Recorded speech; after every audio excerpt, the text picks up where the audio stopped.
وعلى آله وصحبه أجمعين أما بعد رب اشرح لي صدري ويسر لي أمري واحلل عقدة من لساني يفقهوا قولي. Masyarakat muslimin yang dirahmati Allah Subhanahu wa taala, puja dan puji syukur kita panjatkan kehadirat Allah atas segala limpahan nikmat serta karunia yang diberikan kepada kita.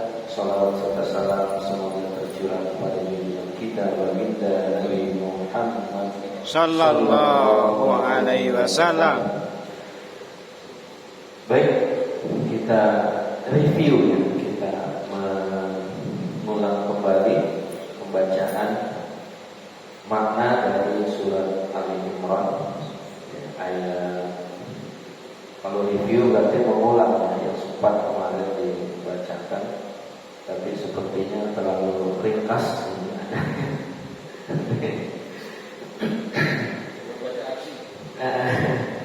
Jadi dari ayat 51, 52, 53 ya. Nah, coba kita baca dulu ayatnya, ayat 51. A'udzu billahi minasyaitonir rajim. Bismillahirrahmanirrahim.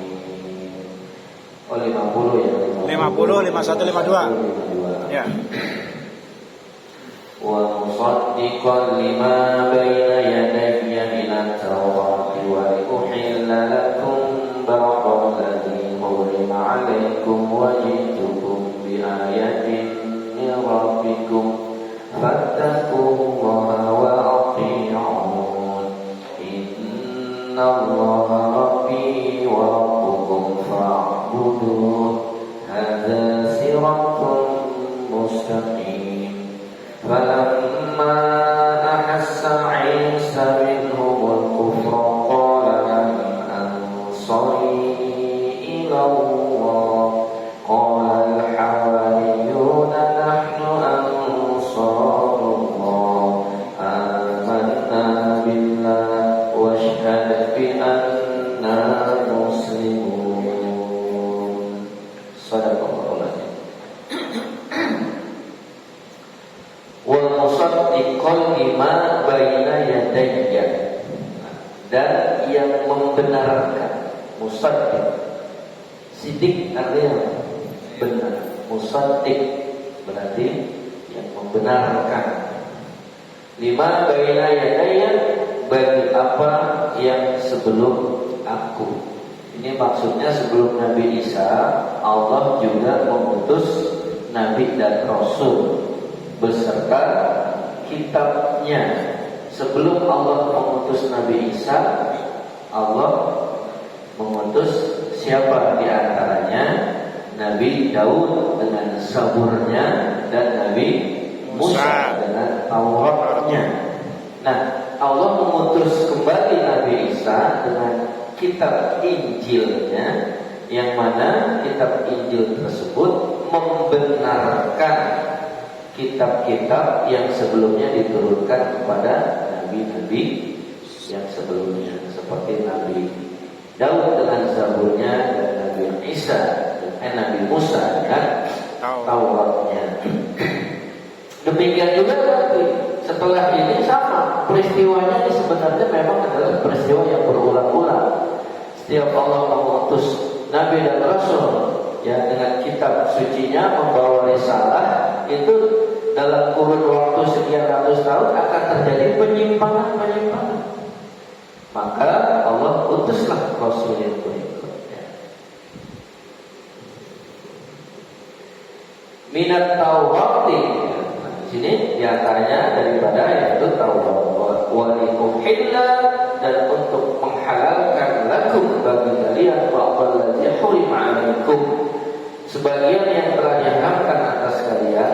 Jadi ada syariat yang pada masa Nabi sebelumnya itu diharamkan, tetapi setelah Allah mengutus Nabi dan Rasul berikutnya, ada syariat yang kemudian diperbolehkan. Nah, di dalam masa Nabi Muhammad Sallallahu Alaihi Wasallam pun sama demikian. Ya. Ada ayat Al-Quran yang dinasakh. Dinasakh itu artinya dihapus, jadi tidak diberlakukan lagi. Begitu juga di dalam hukum-hukum sehari-hari, ya, dalam konteks hadis juga ada yang dinasakh, mansukh, artinya dihapus dan tidak diberlakukan lagi. Contohnya apa yang paling mungkin saat ini yang masih menimbulkan perdebatan adalah masalah ziarah kubur. Sebelumnya ziarah kubur itu memang diperbolehkan, ya, sehingga banyak orang yang melakukan ziarah kubur. Tetapi karena banyak penyimpangan di dalam ritual ziarah kubur, kemudian Rasulullah sempat melarang. Tujuannya apa? Untuk meluruskan dulu, ya, mengajarkan dulu yang keliru di dalam ritual ziarah kubur itu dibenarkan, diluruskan. Nah, kemudian setelah Nabi merasa umatnya sudah paham tentang tata cara ziarah kubur, Rasulullah membolehkan kembali. Makanya dalam hadisnya disebutkan, dulu aku pernah melarang ziarah kubur, tetapi sekarang silakan kau melakukan ziarah. Artinya hukum ziarah kubur pernah dilarang, tapi kemudian larangan itu dihapus oleh Rasulullah. Maka ziarah kubur sekarang hukumnya diperbolehkan. Yang tidak diperbolehkan yang bagaimana? Yang terjadi bentuk kesyirikan ketika orang tersebut melakukan ziarah kubur. Misalkan dia minta berkah kepada penghuni kubur, itu adalah sebuah kesyirikan. Yang dibenarkan itu adalah minta kepada Allah apa-apa yang diberikan kepada penghuni kubur tersebut. Misalkan penghuni kubur tersebut adalah seorang ulama yang berilmu, yang soleh, ya, yang ahli ilmu agama. Nah, itu di dalam berkontemplasi atau bermuhasabah, doanya adalah, ya Allah, tolong berikan kepadaku ilmu seperti yang kau berikan kepada orang soleh yang ada di dalam kubur itu. Harusnya seperti itu. Jadi bukan kita kepada penghuni kubur minta, ya nggak bisa. Ya, dia tidak bisa memberikan apapun kepada manusia. Baik. Wajibtukum, dan aku datang kepada kalian bi ayatin min rabbikum. Aku datang kepada kalian dengan membawa tanda-tanda kebenaran, yaitu Injil. Nah, kalau almarhum Ustadz Yahya Walauni mengatakan kalau yang sekarang kitab yang dipakai oleh orang Kristen jangan dipanggil Injil, karena itu sudah tidak sesuai lagi dengan Injil yang diturunkan pada masa Nabi Isa alaihissalam. Min rabbikum, dari Tuhan kalian. Jadi Injil juga ini dari siapa? Dari Allah Subhanahu wa taala, yang diturunkan kepada Nabi Isa alaihissalam untuk diajarkan dalam rangka membenarkan kitab-kitab sebelumnya, dan juga ada sebagian syariat yang dulunya diharapkan kemudian dihalalkan berdasarkan teks dari ayat tersebut. Fattaqullaha wa ati'un, maka bertakwalah kalian kepada Allah. Wa ati'un, ya, dan taatilah aku. Nah, di sini makna Nabi Isa mengatakan taati aku, jalankan apa yang diperintahkan oleh Nabi Isa berdasarkan, ya, syariat dari Allah Subhanahu wa taala. Maka di sini ayatnya bertakwalah kepada Allah dan taatlah kepada. Dalam arti pasti yang namanya Nabi dan Rasul ketika mengajarkan sesuatu kepada umatnya, semuanya itu datang dari Allah berupa wahyu.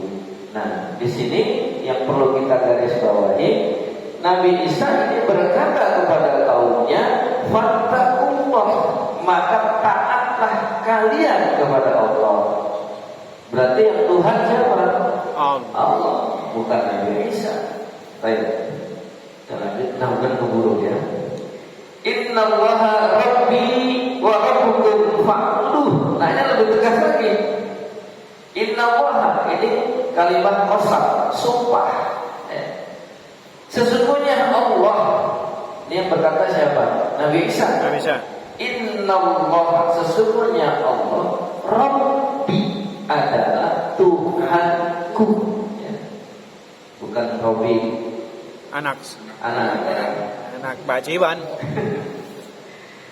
Rabbi wa rabbukum. Jadi kata Nabi Isa, sesungguhnya Allah itu adalah Tuhanku dan Tuhan Kalian.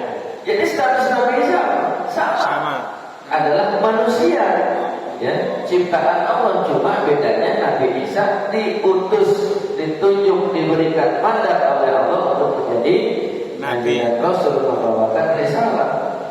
Nah di ayat berikutnya, fa'buduh, maka sembahlah dia, ya.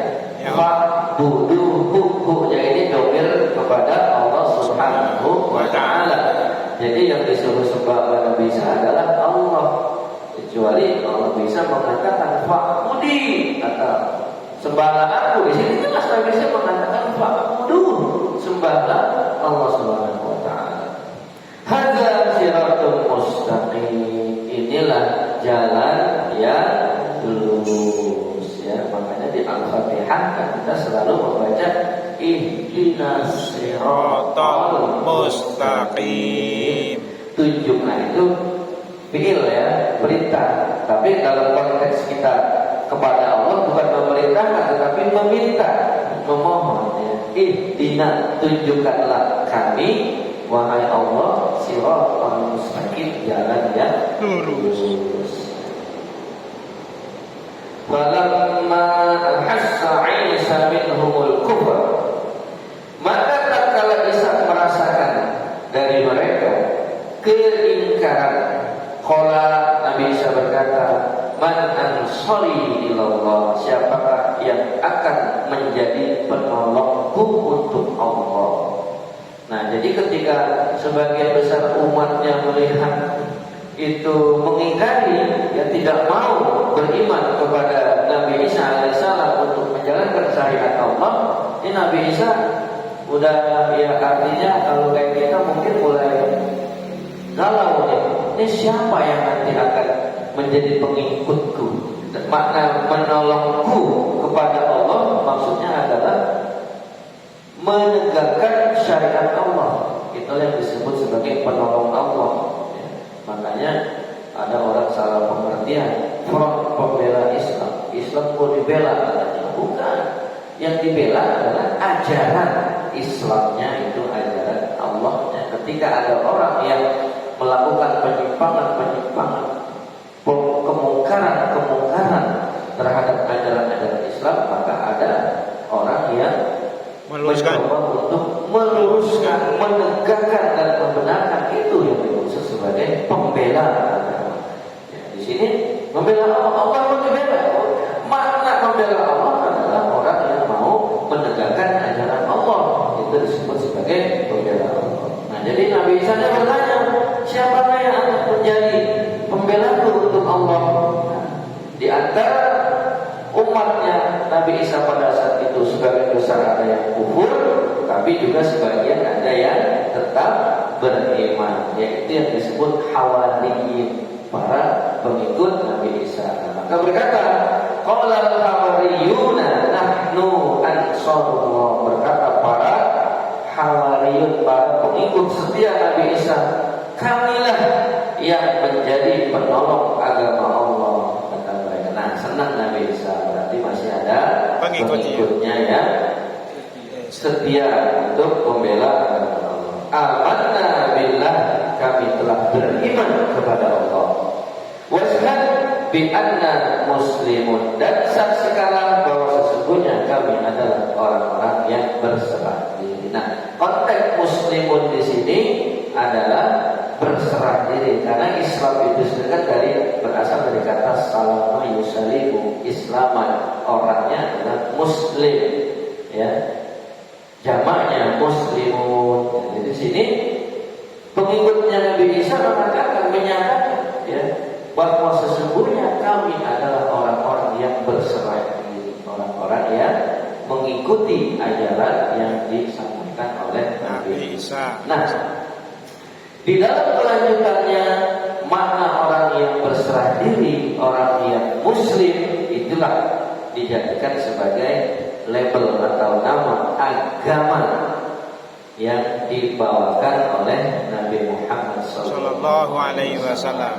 Yang sebenarnya semua agama yang disiarkan oleh para nabi dan rasul, mulai dari Nabi Adam sampai Nabi Muhammad, ya agamanya adalah agama yang berserah diri kepada Allah, agama Muslim.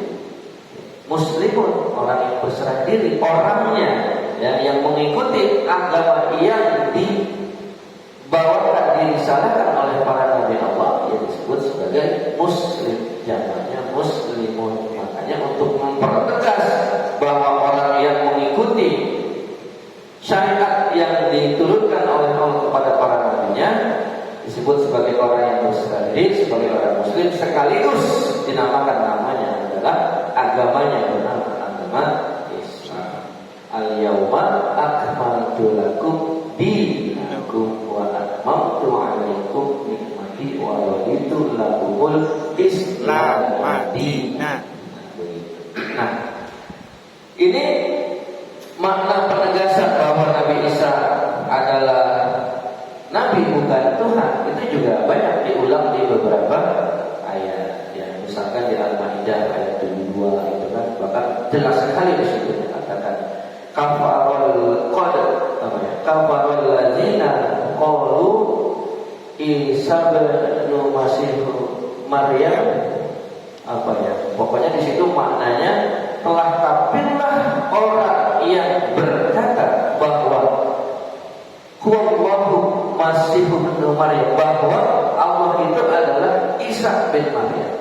Padahal dalam ayat selanjutnya, padahal Nabi Isa itu sendiri berkata, ya kan, ya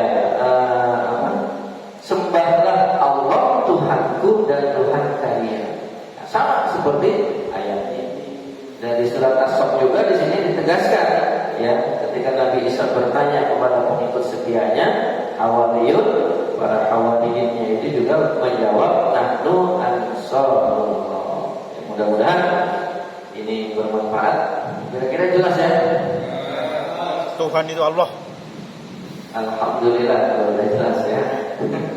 Ya, mudah-mudahan bermanfaat. Intinya penekanan dari sini adalah bahwa Nabi Isa itu adalah Nabi dan Rasul yang diutus oleh Allah, sama seperti Nabi-Nabi lain. Makanya dalam beberapa ayat Allah juga sering mengatakan, La nufarriqu baina ahadin min rasulih. Tidaklah aku membeda-bedakan kepada kalian, yaitu para Nabi dan Rasul yang diutus untuk kalian. Nah, penekanan tidak membeda-bedakan adalah bahwa semua Nabi dan Rasul yang diutus itu adalah utusan, ya, utusan Allah, ya. Dan yang diajarkan adalah ketauhidan, keesaan Allah. Semua Nabi dan Rasul mengajarkan keesaan Allah, ketauhidan. Wallahu a'lam bishawab. Mudah-mudahan bermanfaat. Kita tutup dengan kafaratul majlis. Subhanakallahumma wa bihamdika asyhadu an la ilaha illa anta wa atubu ilaik. Billahi taufiq wal hidayah. Wassalamualaikum warahmatullahi wabarakatuh. Waalaikumsalam warahmatullahi wabarakatuh.